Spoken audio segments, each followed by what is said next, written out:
Okay, first of all, a couple of things. I am used to talking to a bunch of people in a room. I do that a lot. Not quite this many people. I'm not planning on giving out any detentions or anything today, so you don't need to worry. But please no shouting out, okay? Okay. Just second caveat, I am an educator. I do work at UTC Sheffield. I've tried to stick to the facts as much as I can. There are some opinion bases here, and those opinions do belong to me. So there's nothing offensive, trust me, okay? So we'll just crack on. Okay.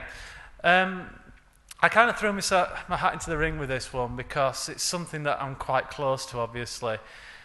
What I wanted to talk to you about is how UK education has changed, and it has changed a lot, particularly in the last 5 years. And the differences are the priorities for schools and colleges are now changed as well. They're much more like businesses than they ever were before, particularly when it comes to things like performance tables, and I'll tell you a little bit about that later. There's lots of problems with how we get students into the workplace and to become employees, and I'm hoping I've got some solutions in there as well, but you guys will probably have some ideas there as well, particularly where you fit into that piece of the puzzle. So I thought I'd start by telling you a little bit about me. As was said, I am a teacher. I teach 22 hours a week. I am in charge of the curriculum. I'm a head of department, effectively. But before I became a teacher, when I had a proper job, I was a CCNA. I'm a .NET technical specialist. I'm really into my technology. I've done lots of different things around that. I've run a business and to do with that technology. So my background is quite varied. I did this for 15 years. And when I decided to get into teaching, the biggest problem that I found was that I was teaching children how to do animations in PowerPoint or how to put headings on a Word document. It wasn't exactly what I thought. When things started to change and computing started to come in, it was great, fantastic. This is the stuff that I really wanted to teach. This is why I got into education. But even then, it has some challenges. So, firstly, back in 2012, the then Education Secretary, Michael Gove, decided, I was waiting for the booze there, but never mind, decided, in his wisdom, that this vocational nonsense is no good for us and we want to get back to academic and we want to put rigour and standards and stand there with pomp and say things like that. And the problem was that IT at that time was one of the biggest vocational areas within schools. Students would often sit IT 1 or 2 hours a week on the timetables on a vocational course. When I say vocational, I mean that's more coursework, practical, hands-on. Michael Gove doesn't particularly like that. That wasn't me.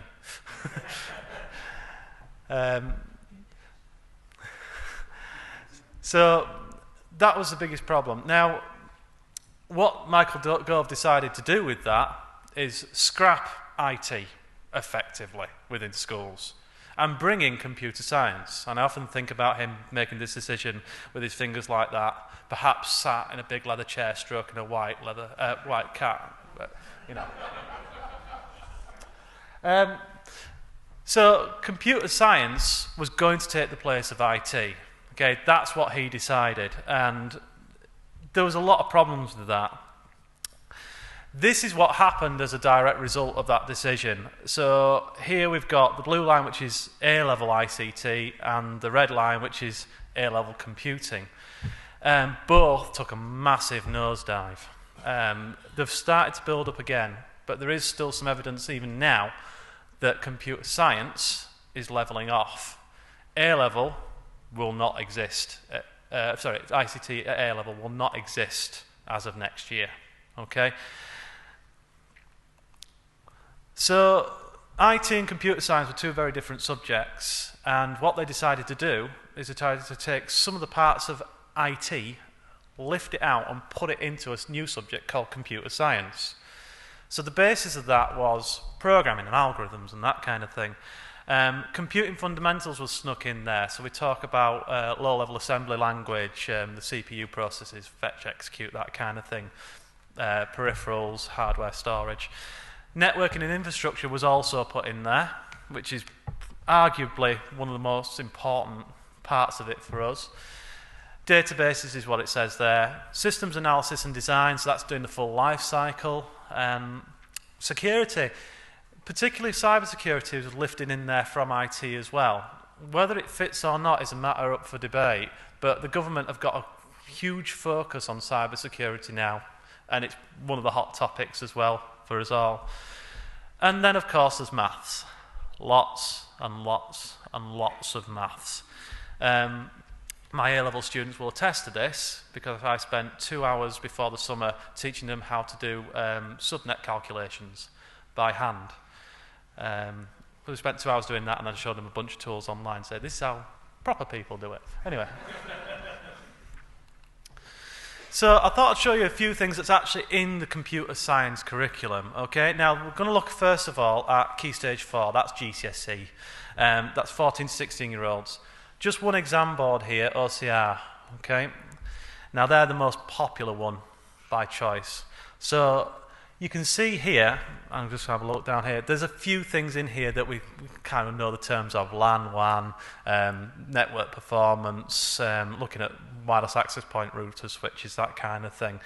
Kind of just skims the surface of what we know is networking and IT in this case.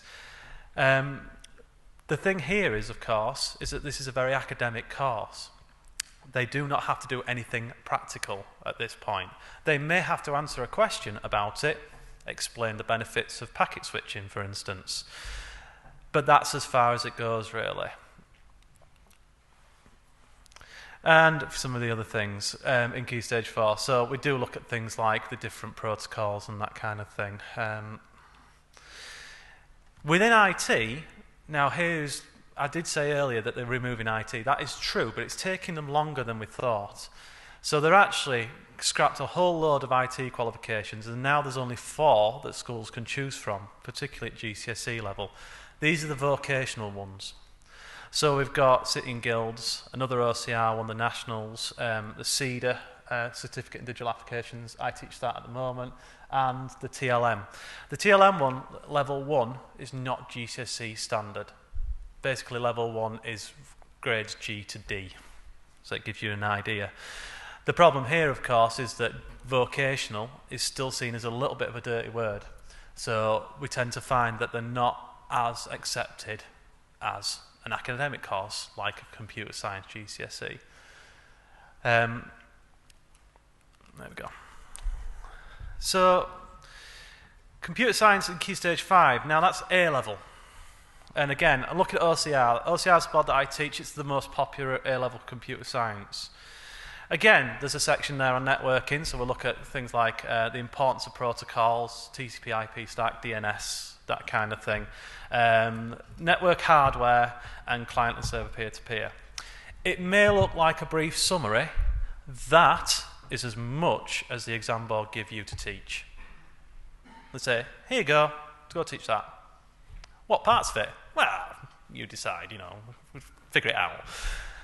So sometimes you get to the exam and the kids are asking you, saying, sir, you never taught us about wireless access points. I said, well, actually I did, but they don't ask for it specifically. So that's the kind of thing that we're up against as teachers.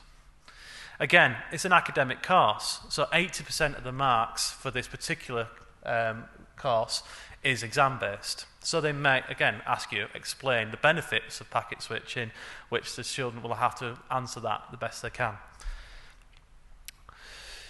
Now, IT in Key Stage 5, again, is different. There is no more A-level IT, but there are still plenty of vocational courses around. The problem is, of course, is that vocational courses are not as valued now as the A-level courses. This is the specification, again, from the Cambridge Technical. You can see there it's much more detailed about what the students need to know in order to pass that course. And this goes on and on. Okay? Here's the problem with this. Vocational courses are modular courses. This is from the networking unit. teachers don't have to teach the networking unit for the Cambridge Technical. They can completely omit it and change for something else. So if you're a teacher and you say, okay, I could teach you about DNS and DHCP and router configuration, or I could teach you about virtual reality, you're kind of in a bit of a sticking point there. So you get the idea here that there's a few issues, particularly in A-level, in this level 3 course. So there's problems so far. Well, departments heads like myself, school leaders like our principal and things like that, decide on what courses are taught to students. One of the major problems that we're finding at the moment is that if a course is not ratified by the government through the Ofqual, then they don't enter in performance tables. So that means that a school is not judged on them, which means they don't draw funding for them, which means for a lot of schools it's pointless teaching it because we don't get any money for our kids when they're sat in that room. So therein lies the problem. Computer science is on that performance tables. Part of Cambridge Technicals is, but the part with networking unfortunately isn't. So schools generally will not teach it. Now, even where there's a course that's a good fit, where the teachers know what they're doing and that kind of thing, again, the teachers don't have to teach that particular unit. They can choose from a whole raft of them. For the diploma, which is worth 2 A-levels, it's actually 11 units, so networking is just 1. Now, at degree level, we're seeing that there's a similar pattern. Now, again, I've taken this from Miles Berry, who is a guy who I've met through computing at schools. I'll talk about them later. But you can see, particularly at degree level, IT and computer science do have a lot of crossover. But if you're looking for networking, it sits in that bottom section where we talk about hardware and architecture. And you can see at degree level, it's not very well used. And then you can think about soft skills as well. These are the things that all of us have in varying different respects. Leadership, working in a team, communication skills, writing that is, so being able to write a report, problem solving skills, which computer science does quite a lot of really. A strong work ethic. Well, if you're anything like me when you were at school, strong work ethic really doesn't come into it. Looking at quantitative skills and analytical skills, looking at data and analysing it. Technical skills is a given for a lot of these courses. Communication skills, not so much, because again, it's an exam. My brother ran a IT support company. He brought on apprentices straight from college. And he said most of them were completely useless because they couldn't speak to a customer on the end of a phone. So there's a problem there as well. So where do we get all these skills, whether it be technical, verbal, written, anything else? Well, perhaps it's from you guys. You know, if you take on apprentices and people straight from schools, you'll have to train them up in some respect. You'll give them on-the-job training. I'm not saying that you go stick them in a server cupboard and say, play about with those wires, but you'll certainly be there to guide them. Experience is the #1 factor what we need when we're looking for recruitment. Okay, if the students don't have experience, then it's very difficult for them to get into that field. So why don't we expect all this stuff from a school or a college? Well, from a teaching perspective, teachers aren't always computer scientists. I've got a computing degree. I've done lots of stuff in networking and hardware and programming. I'm a Raspberry Pi certified educator. I'm a .NET technical specialist. For my sins, I did do my CCNA several years ago. But not every teacher can do that. My old head of department at my previous school was a business teacher. My head of department before that was a maths teacher. So they have limited experience. And if you have limited experience in that field, then you're not necessarily going to be confident in teaching it. The other problem, of course, is that as teachers, we are afraid of failure. We are judged ultimately on our performance, or rather our students' performance, should I say. So if you start teaching outside the specification, and you run out of time, then you run out of time, and not only is your job in jeopardy, but it could well be that you just won't get the pay progression that you need. The other problem, of course, is student uptake. Now, as soon as the government started to say IT was rubbish, you can see from that slide that showed you, the first thing that happened is recruitment for IT went straight down the pan. Okay? Students are not stupid. Oh, some students are stupid. But they see the problems with the teachers. You've probably saw it when you were back at school yourselves. They're a rubbish teacher, they have no idea what they're talking about. The amount of times that I hear in a lesson, I'm going to DDoS you. Not thinking that I don't know what DDoS is, you know, things like that. It's quite funny. Anyway, so there's a lot of problems with the teaching aspects of things. And where they get their career guidance is from the teachers. And if the teachers don't have that information to them, if they don't know what the industry is like, then how can they possibly point people in the right direction? And they get poor advice. You know, you're getting A's in maths, that means you should do A-level computer science. Not sure about that. So you've got to be careful with this, and getting out into schools is the biggest problem, and getting this information across. So you could ask, what are we doing? What could possibly be done? Well, government level, they have done something. Whether it's to benefit, I don't think it is. There's also the exam boards. So OCR, for instance, asked for this MEI, the Meaningful Employer Involvement. There's teachers, you know, and if you like, a lot of the teachers that I know, you do one or two things. You get your head down in a book or go and ask for help, or you do the Team America panic signal and you run around the room. And then there's industry, of course. Well, this is the thing, you see. Although I know what industry's like, I couldn't tell you what you guys are doing to prepare these students when they leave my door. So this is the thing that we need to talk about. This is the cycle where I think the information flows from. Government tell us, schools, what we have to teach. They also tell exam boards what their content has to be.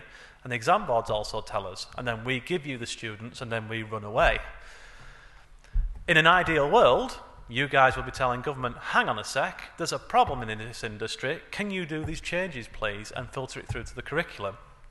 It doesn't happen that often. But there's also that other option that you can also talk to us as schools and colleges to tell us what you need from your students. The BCS have come up with an idea for this. It's called Computing at School.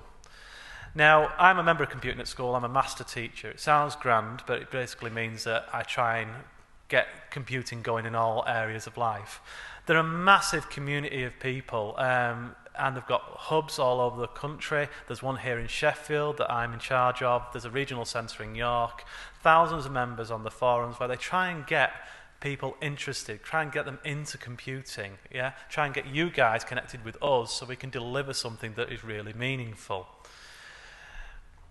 As an industry, I love it when industry come in to talk to our students, whether it's one-off visits, whether it goes to sites. If you've got a data centre that you'd allow students to go into, I promise I won't touch anything. Please get in touch. Delivering aspects, DNS, DHCP, that kind of thing is always great. Working with projects, we do a lot of that at the UTC. Getting them involved in that. And recruitment and careers advice again, and getting into computing at schools as well. The other thing you could do, of course, is actually industry being a power. You guys have got the power to go to government and say, hang on, you're not giving us what we need. Okay? And there might be some people in the room that have got more power than others in this area. But we need to do this. We can work with computing at schools and BCS. We can try and get information through to governments about what's going on in this industry, working with the exam boards and with the universities as well and colleges and see what they're offering and delivering. I've rushed through those last few slides just to give you some food for thought because I know we're going into panel next. So it's just to kind of get the ideas going really. Education has changed forever. There is no going back. And if you're not sure about that, if you've got a child that's between 15 and 16 now, and you'll know they'll be coming home saying, Dad, I got a 5 in maths. Great, son, thanks, brilliant. So you'll see that that's already changed. There is a skills shortage coming. The uptake of IT has dropped through the floor. The kids are not getting into it like they used to. But there is things that we can do working together. because we all want the same. We want to be successful. We want our people to be successful, our businesses to be successful, and the only way we're going to achieve that is if we actually start talking to each other. And that, as they say, is that. And I'm hoping I stuck to time there. Thank you very much.